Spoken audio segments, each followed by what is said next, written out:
Hello, and the Bible study for the 24th of June, that's Sunday the 24th.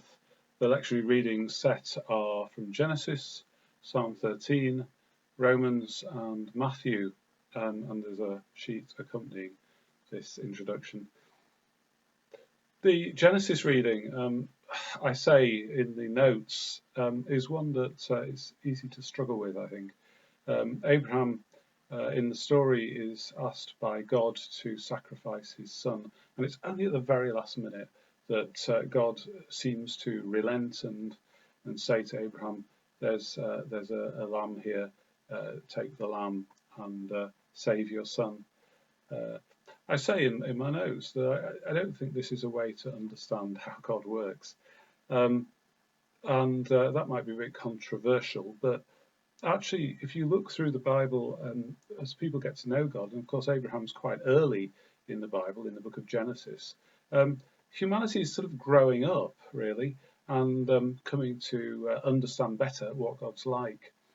God is a God of steadfast love, as it says in the Psalms, and says many, many times in the Old Testament.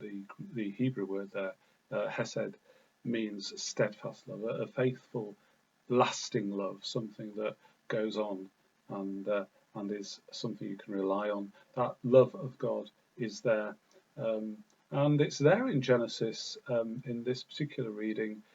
As we get towards the end, as we discover that God doesn't desire that this child is sacrificed. I say more about it in the notes anyway.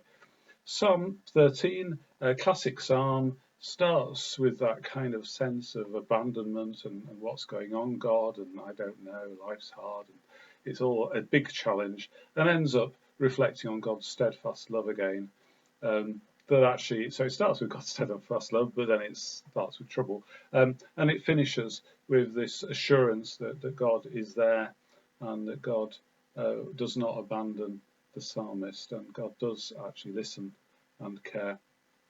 And Romans continue with a theme that we had last week, talking about God's grace, that God's grace is stronger than death, and that we only need to really trust that God is faithful and God's love is steadfast, which of course is the message ultimately of the psalm and of the Genesis reading, and actually in Matthew too.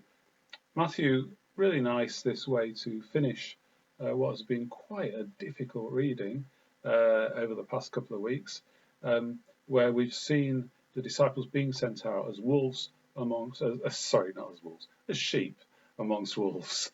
The disciples being sent out into dangerous and difficult circumstances, and Jesus giving them the confidence to do that, to go out and to really go for it in what they do. But here, gently at the end, saying, look, anyone who just gives you a glass of water, it's a beautiful thing.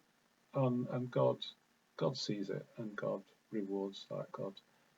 God loves you because it shows that your heart is, I suppose, also a bit like God's heart there, a living spring. So I hope you have a good week, and hope you enjoy these Bible readings, and maybe see you next week. God bless you.